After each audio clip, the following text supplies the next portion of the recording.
প্রভাত বন্ধুরা, S family ব্লগের একটা নতুন ভিডিওতে তোমাদের সবার স্বাগত। তোমরা কেমন আছো? আশা করি ভালো আছো। নতুন দিনের নতুন চ্যানেলের প্রথম ভিডিও নিয়ে তোমাদেরকে সাথে নিয়ে শুরু করলাম পথ চলা। আশা করি তোমাদের ভালোবাসাও পাবো এবং তোমাদের সাথও পাবো। তো আজ একটু দেরি হয়ে গেছে ভিডিওটা স্টার্ট করতে, কারণ আজ হচ্ছে শনিবার আর এখন বাজে 10টা।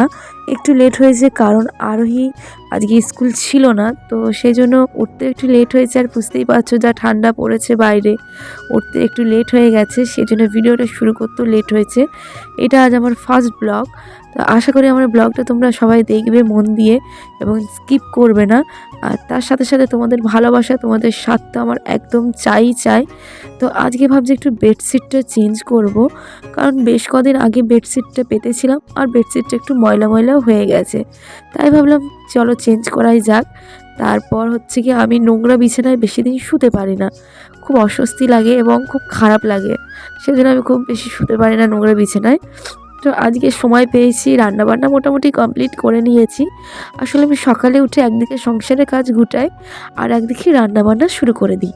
তো রান্নাবান্না কমপ্লিট হয়ে গেছে, মোটামুটি অলমোস্ট কমপ্লিট করে আমি এইদিকে চটপট করে বিছানার চাদরটা তুলতে এসেছি। তার আগে বিছানা যা যা ছিল সব তুলে ড্রয়ারে রেখে দিলাম, যেখানে যার জায়গা আর কি সেখানে সেটা রেখে দিয়ে আমি এবার বিছানার চাদরটা পাল্টে নেব। তো চলো বন্ধুরা, ভিডিওটা দেখতে থাকো, আশা করি তোমাদের খুব ভালো লাগবে। আর ভালো লাগলে অবশ্যই লাইক কমেন্ট, চ্যানেলটা সাবস্ক্রাইব করতে ভুলবে না আর সাপোর্ট করতে তো একদম ভুলবে না। তো চলো।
যেহেতু এটা আমার প্রথম ব্লগ, তোমরা আমার ফ্যামিলি মেম্বারদেরকে এখনও দেখোনি, চলো একে একে তোমাদের সাথে পরিচয় করে দিই আমার ফ্যামিলি মেম্বারগুলোর সাথে।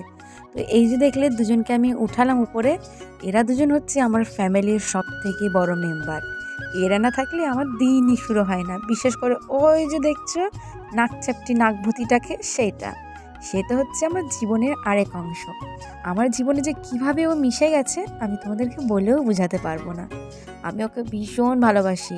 তো দাঁড়াও, ওদের সাথে তো তোমার পরিচয় করাতেই হবে, বলো। তো চলো ভিডিওটা পুরো দেখো, তোমাদেরকে আজকে সবার সাথে পরিচয় করাবো, শুধু তোমাদের দাদাভাই বাদ দিয়ে। আর দেখবে আমার লিজা কেমন বদমাস। এই দেখো দেখো, এটা ফেলেই দিল। ও খালি দুষ্টুমি করবে, ও এটা ফেলবে ওইটা ফেলবে, এই করবে ওই করবে, এই করতে থাকে। দাঁড়াও আগে বিছানাটা গুছিয়ে নিই, তারপর পরিচয়টা সারবো। কারণ বিছানাটা না গুছালে নিচে কিন্তু খুব ময়লা, জানো। সকালে সেই খদ্দ ঝাড় দিয়ে মুছেছি, তারপর থেকে তার মোছাই হয়নি। তার মধ্যে বুঝতেই পারছো ওরা অবলা, ওরা একবার ছাদে যায় একবার ঘরে আসে। এতে কি হয়, ছাদের নোংরাগুলো ঘরেও চলে আসে। কিন্তু করারও কিছু নেই, ওদের বললে কি আর ওরা বুঝবে। সেজন্য আমিই বুঝে নিয়েছি যে না, যা করছে করুককে, ওরা দুজন অন্তত ভালো থাকুক। চলো পরিচয়টা তো এবার সারতে হবে, তাই না?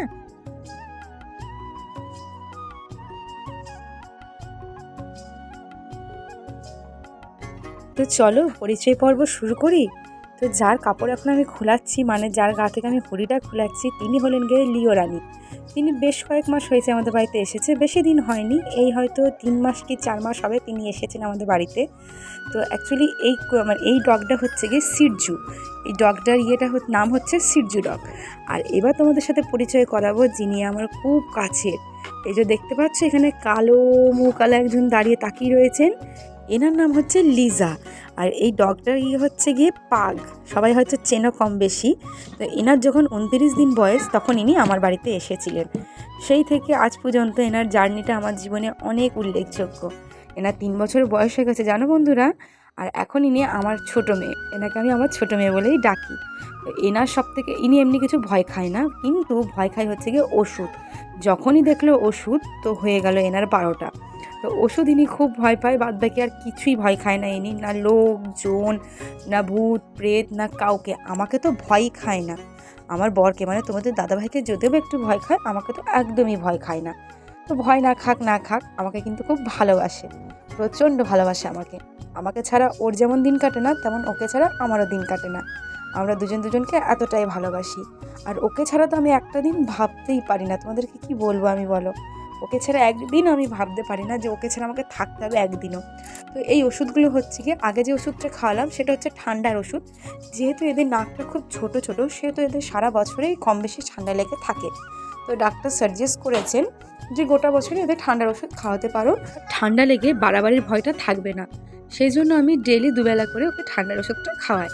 আর তার সাথে সাথে আছে গ্যাসের ওষুধ। আর দেখো আমাকে কীভাবে ওকে ওষুধ খাওয়ানোর জন্য মানে কষ্ট করতে হয়, কতটা ফাইট করতে হয় দেখো। ওষুধ দেখলেই মানে ওর অবস্থা খারাপ হয়ে যায়, ও খালি এ মাথা থেকে ও মাথা ছুটে বেড়াবো, এরকমই একটা ব্যাপার ওর। আর হজমের ওষুধটা খাওয়াচ্ছি, কারণ রিসেন্ট ওর একটু ডাইজেস্টের খুব প্রবলেম হচ্ছিলো, যার জন্য হজমের ওষুধ খাওয়াচ্ছিলাম। আর তার সাথে সাথে আছে নাকের ড্রপ। বললামই ওদের নাকগুলো খুব ছোট যার জন্য বন্ধ হয়ে যায়, আর বন্ধ হয়ে গেলে প্রচণ্ড জোরে ঘর করে একটা আওয়াজ হয়। তো সেই জন্য ডাক্তারবাবু বলেছেন নাকের ড্রপটা ডেলি দেওয়া যেতে পারে, কোনো প্রবলেম হবে না। আর চোখের ওষুধটা দেওয়ার কারণ হচ্ছে এই কয়েকদিন আগে লিও আর লিজার মধ্যে ভীষণ বড় সংঘর্ষ লেগেছিলো, যার ফলে লিজার চোখে একটু আঘাত হয়েছিল। তো একটু চোখটা নীল ঘোলাটে হয়ে গেছিলো। তো ডাক্তারকে বলার পর ডাক্তারবাবু চোখের ড্রপ দিয়েছে, তো এখন অনেকটা বেটার হয়ে গেছে চোখটা। নাহলে যে অবস্থা হয়ে গেছিলো, খুলতেই পারছিল না। তো কি বলবো বলো, দুজনেই তো অবলা, কাউকে বকারও নেই কাউকে মারারও নেই। তো ওষুধ দিয়ে সে ঘাটাকে সারানোর চেষ্টা করছি। তো ব্যাস আমার মোটামুটি দুপুরের কাজ কমপ্লিট, ওদেরকে খাওয়ানো দাওয়ানো, ওদের ওষুধ খাওয়ানো সব কমপ্লিট। দুপুরবেলাটা আমার ভীষণ হেডেক থাকে, এত কাজ থাকে যে কাজ শেষই হয় না। তার মধ্যে যদি একটু দেরি করে ওঠা হয় তাহলে তো ব্যাস হয়েই গেল। তো মোটামুটি এদিকে ওদের যে কাজগুলো আমার, যেগুলো হচ্ছে সবথেকে বড় হেডেক, সেগুলো আমি কমপ্লিট করে ফেলেছি। শুধু লিওর চুলটা তোমাদের দাদাভাই আঁচড়ে দেয়, কারণ লিওর চুলটা অনেকক্ষণ সময় লাগে। তো বেশিরভাগ দিন আমি আঁচড়াই, যেদিন সময় থাকে না সেদিন তোমাদের দাদাভাই ওর চুলটা আঁচড়ে দেয়, কারণ ওর চুলটা আঁচড়ানো মানে বেশ অনেকক্ষণ সময় লাগে। আর এত কাজ ছেড়ে দিয়ে ওর চুল আঁচড়াতে বসা মানে আমার কাছে ভীষণ একটা বড় চাপ হয়ে ওঠে, যদিও আবার বেশিরভাগ দিন আমিই করি। তো চলো এবার আমার রাজরানী এসছে, তার সাথেও তোমাদেরকে দেখা করিয়ে দিই। এইটা হচ্ছে আমার রাজরানী। আর এই দেখো খেপিকে কেমন লাগছে দেখছো, খেপি একদম জানাতাই হয়ে গেছে। তো এইসব করতে করতেই সারাদিনের কাজ আমার পেরিয়ে যায়। আমার খুব ছোট্ট সংসার, আর এই ছোট্ট সংসারে আমরা 5 জন মেম্বার, আমি, লিজা, লিও, আরোহী আর তোমাদের দাদাভাই। তো বেশ ভালোই আছি তা নিয়ে। তো আজকে রান্না মোটামুটি কমপ্লিট করেই ফেলেছি, তোমাদের অনেকক্ষণ আগেই বলেছি। আর এটা হচ্ছে ডালটা, তো ডালটা গরম বসিয়েছি, ডালটা কালকে। তো ভাবলাম ফেলে দেবো কেন এতখানি ডাল, তো একটু গরমই করে নিই। তার সাথে তরকারিটাও কালকে। আর বেগুনটা পুড়াবো, বেশ সুন্দর বেগুন নিয়ে এসেছিলো, দেখে খুব লোভ হলো, ভাবলাম পুড়িয়ে নেবো। তো এখানে যে ডালটা দেখালামই। আর আজকে রান্না করেছি হচ্ছে উচ্ছে আলু ভাজা, আর একটা পাঁচমিশালি তরকারি করেছি, গাজর আলু বেগুন, তারপর সিম ঠিম দিয়ে টমেটো দিয়ে, বেশ সুন্দর। আর কালকের ডাল, সোয়াবিন আলু আর একটু ওলকপির তরকারি ছিল। আর করেছে হচ্ছে বেগুন পোড়া। ব্যাস এই হচ্ছে আজকের মেনু। আসলে আজকে তোমার দাদাভাই নিরামিষ খায়, কিন্তু আমি আর কি আঁশ খাই। তো বলেছিলাম ডিম আনতে, দেখা যাক যদি তার মনে থাকে তাহলে তো সে নিয়ে আসবেই। চলো এটা গরম হোক, এটা গরম হতে হতে ভাবছি একবার একটু ঘর দুয়ারটা একটু ঝাটপাট দিয়ে নিই, কারণ সকাল থেকে বললাম সেই সকালে একবার ঘরটা মুছেছি আর মোছা হয়নি। তো চলো ঘর দুয়ারটা একবার ঝাটপাট দিয়েই নিই।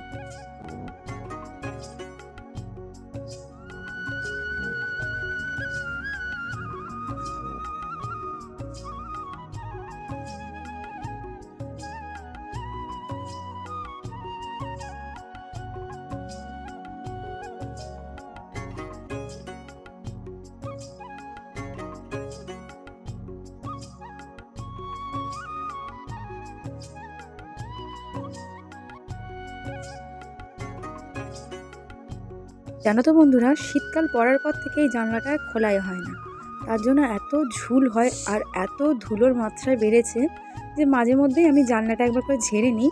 আর তার সাথে সাথে ওই সাইডটা খুব কম ঝাড় দেওয়া হয়, তার কারণ ওই জায়গাটা এতটাই অড যে ঝাড় দিয়ে ঠিক পোষায় না, যার জন্য একটু খুব কম ঝাড় দেওয়া হয়। কিন্তু মাঝে মধ্যেই আমি যখনই সময় পাই, একটু হাতে সময় নিয়ে আমি ওই জায়গাটা ছেড়ে নিই। প্রচুর ঝুলও হয় ওই জায়গাটা যেন। তো চলো দেখাই তোমাদের আমি কীভাবে ঘর পরিষ্কার করি।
ওই ঘরটা আমার পুরো গুছানো হয়ে গেল, আমার ভিতর ঘরটা। এবার এসেছি বাইরের ঘরে। বাইরের ঘরে অবস্থা খুব খারাপ, তার সাথে সাথে এত বড় একটা ব্যাগ দেখছো তো এখানে কেন, সেটাও খুব তাড়াতাড়ি তোমরা জানতে পারবে। তো দেখো অবস্থা, ঘরে দুয়ারে কোথাও গামছা, কোথাও নাইটি, কোথাও ব্যাগ, কোথাও র্যাকেট, আবার কোথাও জামা কাপড়, গোটা ঘর লণ্ডভণ্ড। তো চলো ভিতর ঘরের মতন বাইরের ঘরটা একটু টিপটপ করে নিই। তা আরোহীকে এখানে বলে দিলাম, তুই তোর ব্যাগটা তুলে নে মা, আর র্যাকেটটা তুলে নে, বাদ বাকি ঘর দরগুলো আমি পরিষ্কার করি। তো এখন যেন অনেক বেলাতে রোদ উঠে, আর রোদের সেরকম তাপও নেই, সেজন্য আমি একটু তাড়াতাড়ি জানলাটা বন্ধ করে দিই। যদিও বা তাড়াতাড়ি নেই, অনেক বেলা হয়েছে। তো জানলাটা বন্ধ করে নিলাম। বন্ধ করে এবার আমি ঘর দুয়ারটা আস্তে আস্তে গুছাবো। এদিকে বড় জানলা আর ওদিকে ছোটো জানলা, ছোটো জানলাটাও আমি বন্ধ করব। করে এবার ঘর দুয়ারগুলো বেশ টিপটপ করে গোছাতে লাগবো। তো চলো বন্ধুরা ভিডিওটা দেখো।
দাঁড়াও, এবার তোমাদের দেখায় আমাদের ঘরে একটা নতুন অতিথি, এটা বিক্রির জন্য এসেছে। আর এই দেখো ছাদে গাদা জামা কাপড় মেলেছে, জানো কদিন ধরে একদম রোদ ছিল না, আর এই জামা কাপড়গুলো আজ প্রায় 3 দিন 4 দিনের কাঁচা। তো আজকে মোটামুটি রোদ দিয়েছে, পরে সব উল্টে পেল্টে মেলে শুকিয়ে নিয়ে এবার শুকনোগুলো তুলে নেবো। আরও কিছু ভেজা আছে যেগুলো আমি কালকে কেচেছিলাম, তো সে কটাও মেলে নেবো, কারণ আজকে যা রোদটা দিয়েছে মনে হচ্ছে শুকিয়ে যাবে। তো এই দেখো এগুলো সব কালকের কাঁচা, এগুলো সব মেলে দিলাম, এবার শুকিয়ে গেলে তুলে নেবো। তো চলো মোটামুটি হয়ে গেল সব তোলা, মেলা সবই হয়ে গেল। বালতিগুলো এবার রেখে দিই। কিন্তু কাছাকাছির কোনো শেষ নেই, জানো কালকেও কেচেছি এক গাদা, আবার আজকে এই দেখো জমে গেল 1 ড্রাম। মানে দুদিন ছাড়া ছাড়া আমার ঘরে জামা কাপড় একদম লটপটি খায়, শুধু তোমাদের দাদাভাই আর আরোহীর, আর কারো না। আর আমার হলেও একটা আধটা হয়, নাহলে হয় না, কিন্তু এদের দুজনের এত জামা কাপড় হয় তোমাদেরকে কি বলবো। তো এই দেখো দেখলেই এখনই 1 ড্রাম ফাঁকা করলাম, আবার 1 ড্রাম ভর্তি হয়ে গেল। কি করার আছে, কাজও তো করতে হবে তাই না। তো মোটামুটি সব কাজ গুছিয়ে নিয়েছি, এবার আরোহীকে ভাত খেতে দেবো, কারণ বেলাটা অনেক হয়েছে। তো চলো আরোহীকে খেতে নিয়ে তারপর আবার ফিরছি। তো আমার বেগুন পোড়াও কমপ্লিট, আর আরোহীর জন্য ভাতও বেড়ে নিয়েছি।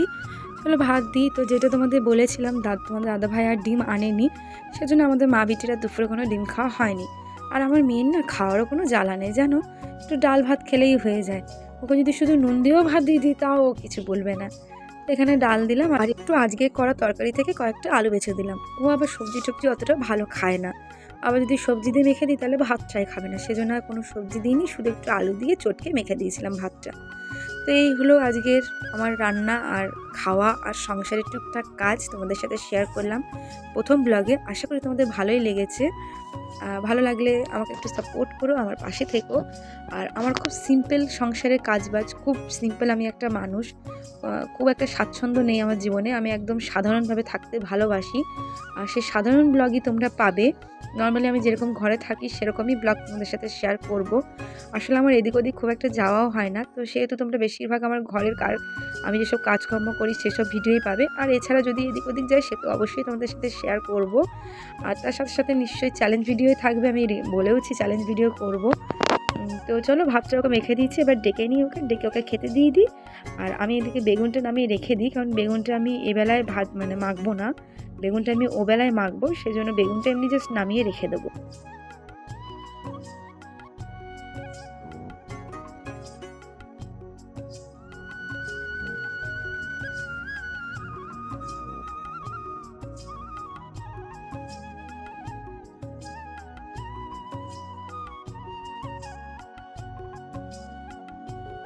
তো এখানে মোটামুটি আমার আর আমার মেয়ের পুরো ব্যাগ রেডি আছে, টুকটাক একটু সাজাগোজা জিনিস কটা ভরবো। আর তোমাদের দাদা ভাইয়ের বাকি রয়েছে, তো ও বার করে দিলে সেগুলোও ভরে নেবো, তাহলে আমার ব্যাগ পুরো প্যাক হয়ে যাবে। কোথায় যাচ্ছি সেসব জানতে হলে তো আমার চ্যানেলটা অবশ্যই সাবস্ক্রাইব করতে হবে। সাবস্ক্রাইব করে অল করে দিও, যাতে যে কোনো ভিডিওই আমি চাই না কেন নোটিফিকেশান তোমাদের কাছে পৌঁছে যায়। আর এই কটাও ভরে নেবো। আর ঘড়িতে দেখো বেলা অনেক হয়েছে। তো চলো আজকে ভিডিওটা এখানে শেষ করি। চ্যানেলটা কিন্তু সাবস্ক্রাইব করতে একদম ভুলবে না। তো আজকের মতন টাটা।